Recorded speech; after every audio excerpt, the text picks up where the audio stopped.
G'day, Jim Hart here. In this video, I want to talk a little bit about, borderline personality and codependency. And I won't be focusing on it in this video, but I will have something coming soon to, again, or more on the topic of how people with BPD often have codependency as well. And then there are people with codependency that don't have BPD. So, objects in the mirror appear closer than they really are. What could that possibly mean in this scenario, right? In these relationships? Well, people with borderline personality have, everyone, to start with, has the first object in life. It is mother's face. Mother is the first object. And then when things, due to perception or sensitive temperament or needs not being met in early childhood and interrupted attachment, etc., is sort of the beginnings of where BPD really starts. So, but what do I mean by objects in the mirror appear closer than they are? Well, the object, so the parents are the person with BPD, except for the 25%. So in 75% of cases, a parent or the mix of two parents are problematic and wounding to a child in many different ways, and especially to a sensitive temperament child. But in a lot of these families, there's so much adverse experience. They're often the original objects, mother, father, have their own personality disorders or other challenges. So, and again, I'll just repeat in my case, and if somebody's new to my channel or it's the first video you find, probably important to just say once again, I had a dark shad father and a borderline comorbid narcissistic personality disordered mother. So, those objects appear closer in the mirror, those objects in the mirror appear closer than they actually are. So this is what happens for people with the arrested emotional development of BPD by the age of, emotional arrested development by the age of 2, which is one of the cornerstones of why people go on to be diagnosed with what psychiatry calls BPD. There's more to it. There's a better understanding to it. There's a more humanistic context for it that really helps, I think, it helps me to work with clients with BPD. And I don't know about, how other people approach modalities and working with people with BPD. But when you're in a relationship, pretty much any relationship type, what happens when a person with BPD is relating to you, unless they get that significant treatment I'm always talking about, which is not easy for me to say what exactly does that mean, because it's a very highly individual thing. How much treatment does it take person A with BPD to get from here to really doing better in relationships or something like that, taking more personal responsibility? It's all individual.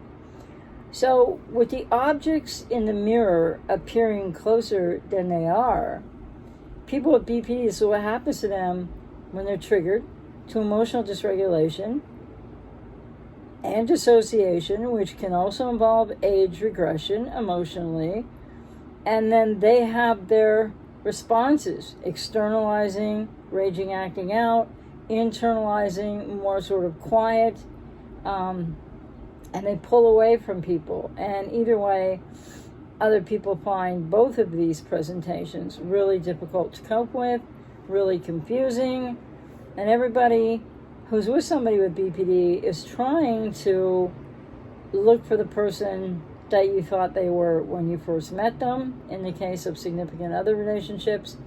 So, and when you do get to know somebody with BPD, as many people know, but they're mirroring the person that they want to be in a relationship with. And they're looking for a reflection of self back from the mirror, so to speak, of who you are. So even the object or objects in the mirror appearing closer than they are happens to the person with BPD because they're looking for that mirror image of self through you. Things don't always appear the way they should. They can't really, because a person with BPD Till unless enough treatment, significant treatment, doesn't know who they are.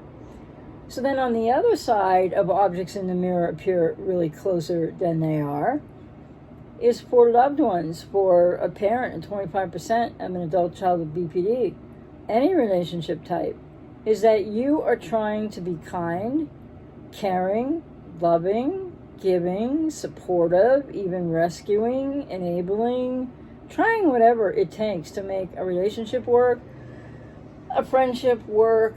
And the 25%, mothers trying to reach their adult child with BPD, and people who are the adult child of somebody with BPD, or like myself, BPD, NPD mother, and a dark triad father. You might have a narcissistic mother and a codependent father, or switch it around. All these dynamics are playing out in the mirror images of what would otherwise be actual healthy relating, mutuality, reciprocity, and people seeing each other, and yes, validating each other in a way. But people with BPD, of course, need more validation because they're more lost inside, often having experienced tremendous adverse childhood experience.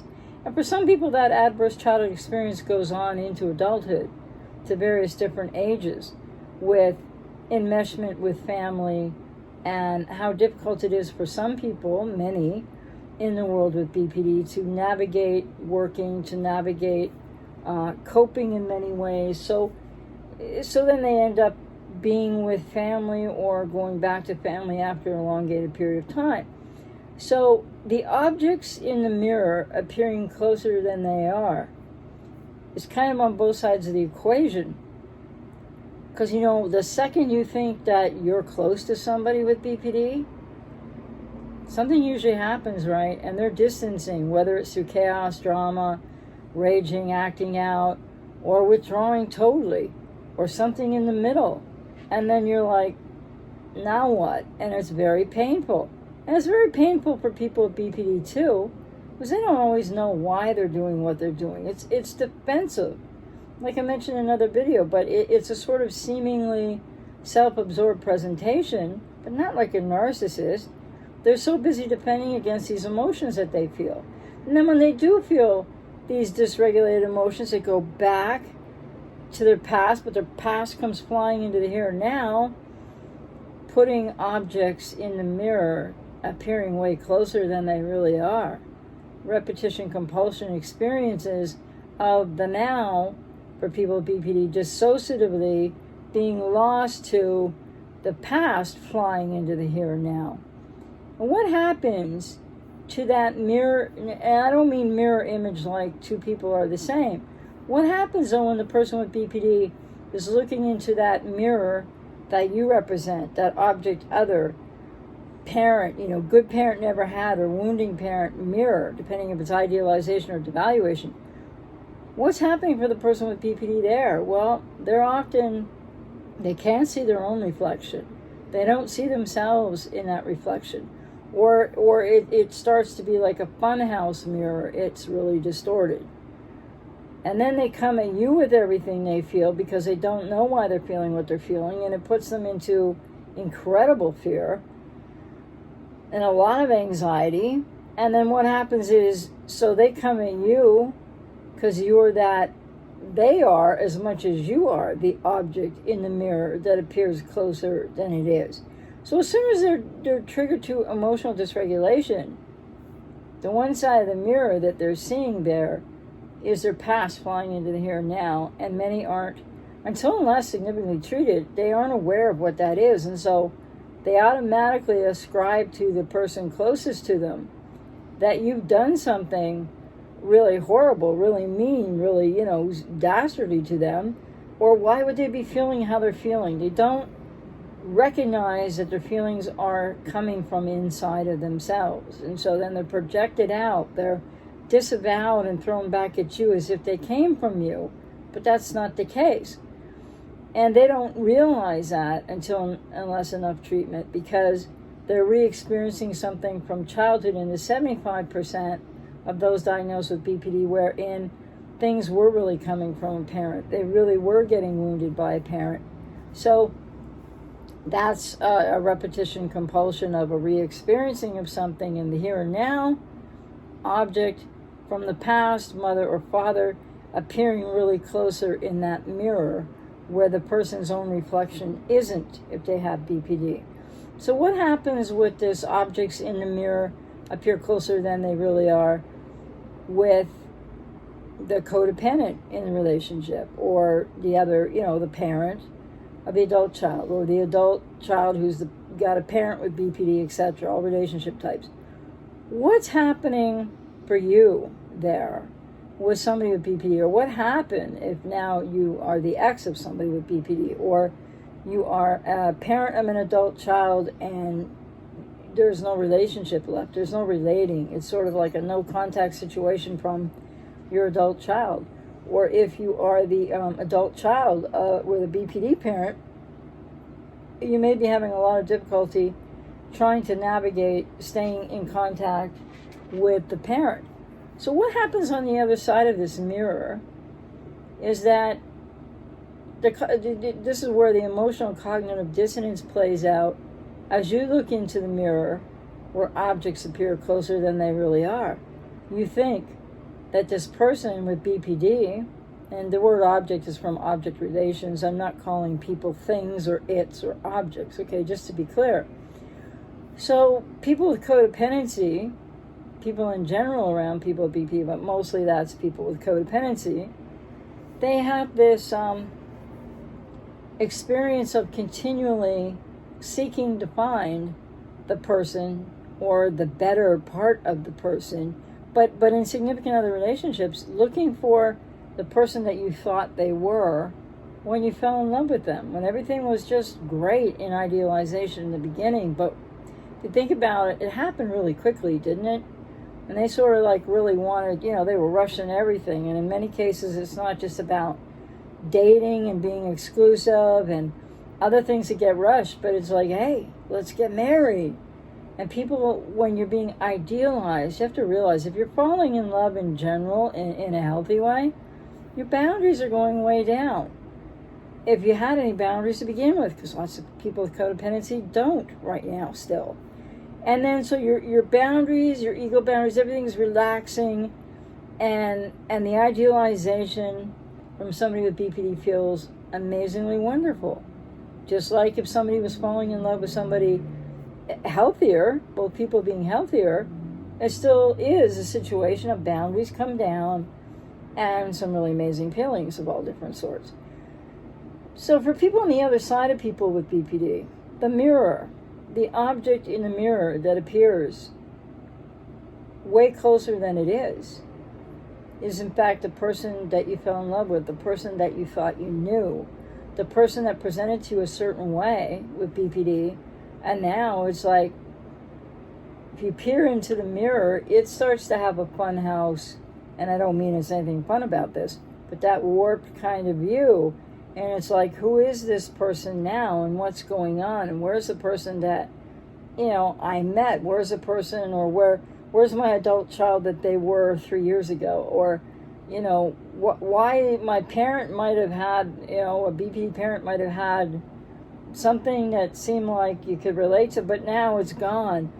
And so there's a primal triggering of people with codependency back to their own issues too. It's not the same as the primal wound of those with BPD, but it's a triggering you back to often wounded inner child inside of you if you have codependency.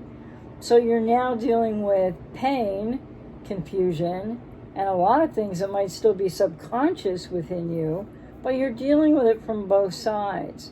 Is it both sides of a mirror?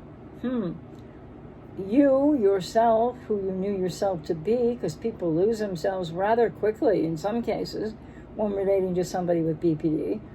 So the object of your own reflection and who you knew yourself to be in the mirror appears really closer than it is as you're starting to lose yourself.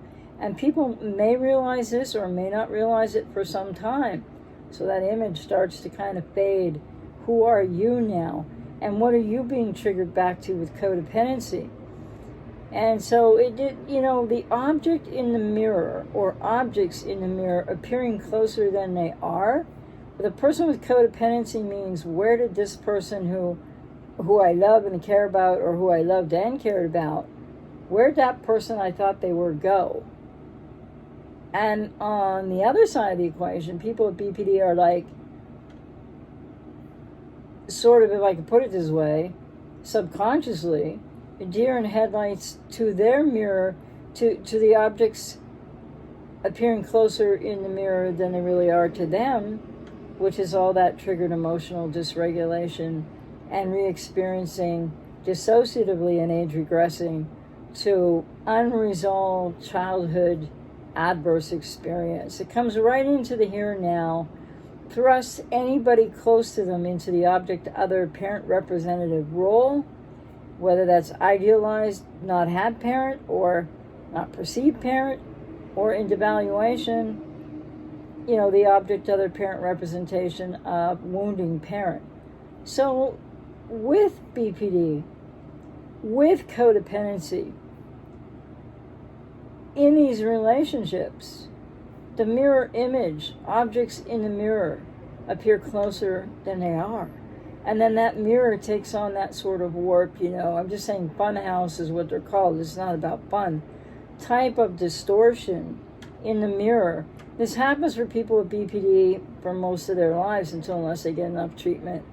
But it's happening now for people who are close to somebody with BPD. And like if you're somebody in a relationship, a significant other relationship, then definitely it's going to be happening for you too. And the more you're looking for the person with BPD to be that object in the mirror that you first experienced, and they seem like they're closer. So the person with BPD as an object in the mirror for the codependent seems really closer than they really are. And what do I mean by that? Well, it's all the ways that they're really not present in the here and now a lot of the time when triggered, people with BPD. And they're also not who you thought they were, because they were mirroring you to get the object of self-reflection back from you, which appears in a mirror of sorts, very distortedly. And again, you to them were even that object in the mirror that appeared way closer than it was. This is the real confusion, dilemma, to which I could put a whole lot more words, but I think I'll leave it at that here. That, all the other things around these relationships and what's happening, and why people, obviously with BPD, need to get treatment and therapy and work on their own recovery, and why people with codependency or people after these relationships need to get their own recovery. And why does that often go back to what I'm always talking about, family of origin work and self-differentiation, because you're getting triggered back to your own primal core woundedness, which might not be to the same extent as somebody with BPD. But if you have codependency, there's a reason that you have codependency, and its roots are in your childhood. Might be worsened by something as you get older, but the roots are in your childhood. So objects in the mirror appearing closer than they are in this case is not only that the mirror distorts, but that as each person can be referred to as a, quote, object, in the sense of object-other relations, those distortions are very painful. The beliefs on either side, whether cognitively distorted for people with BPD, whether is a sort of like the person that you thought you met with BPD just like all of a sudden isn't who they are. It's not how they're acting, and then you get triggered back. And so what all this really is about, too, is the fact that people with codependency have often, got a girlfriend or boyfriend or married someone who is really so much like one of your parents was. And that doesn't mean that you necessarily had to have a parent with BPD. It can be more true in that case, more even devastating and emotionally difficult to heal from. But it could just be the elusive nature of mutuality and reciprocity, that maybe you experienced that as a child. You had emotional needs that weren't met. It's a myriad of experiences that people have in their childhood that they don't have BPD but that creates codependency, and what that really is and what that really means, because codependency is an adverse response it's a response to adverse childhood experience in its own right. The difference between codependency and BPD would be the levels to which that adverse experience was really impacting. So what happens for people with BPD when they're very young and the emotional arrested development, to a lesser degree, happens to people who are in relationships with people with BPD as they're triggered back to the primal, and not always knowingly at all. It happens on a very subconscious level. So for people with codependency, I work with people to help them recover from this and get over relationships with people with BPD or narcissists, or whether that's a parent, whether that's a friend, whether that's a significant other or an ex now. And the thing about that is, it's family of origin work and inner child healing, self-differentiation. And working with clients with BPD, it's family of origin work, it's separation individuation largely, and a whole other bunch of moving pieces to not only a wounded inner child in the case of those with borderline personality, but to a dissociated from, fragmented off ego state. The child ego state fragments off and the false self rises up. So this is a match of sorts for unhealthy bondedness, and it's replicating experience from childhood for both people, for both the person with borderline personalities who are in a relationship and for the codependent, and not in the same ways, not necessarily to the same extent, but it's really not a healthy place to be. And both people need their own therapy, and rarely can both people go and get therapy, maintain a relationship, and come out healthier at the other end, because BPD recovery or significantly changing and healing with BPD takes many, many years. And for people with codependency, it can take a few years. It can take 18 months to a couple of years and beyond to really get your feet under you again and to know more solidly who you are, to do the family of origin work, the inner child healing, self-differentiation, which is all about knowing yourself more, raising your self-esteem, many other things like that, but also boundaries and learning to assert yourself and not overgive and not be trying to rescue people, because all of that is part of the codependent pattern that you learned or you were forced to learn to defend yourself, to try to get your needs met as a child if you have codependency. So objects in the mirror appearing closer than they are and then getting distorted on both sides in these relationships, friendships, or adult child to BPD parent, or 25% parent to adult child.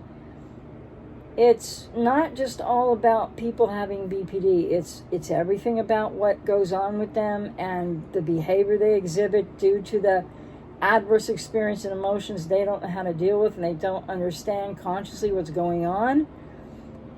And for people on the other side, people with codependency, it's a lot about what's happening for you too, and a lot of it is subconscious, but why people are attracted to each other and this fit that isn't healthy happens, and then it's so compelling to try to keep it going no matter how much pain you're in, on both sides sometimes.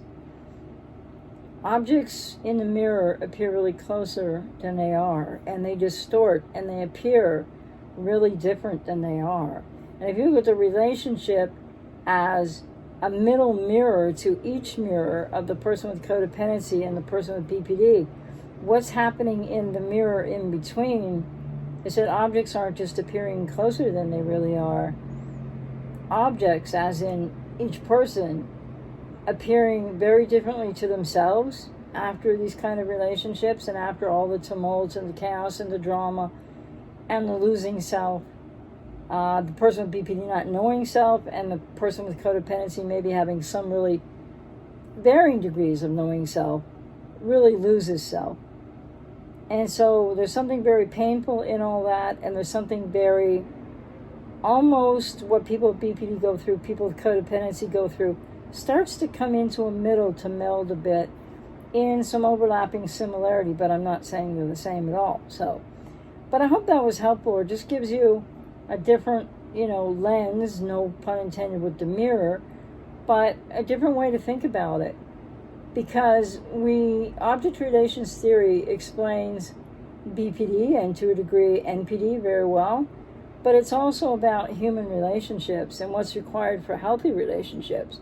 And I haven't talked enough about that on this channel, because people that are in healthy, happy relationships aren't going to be watching these videos.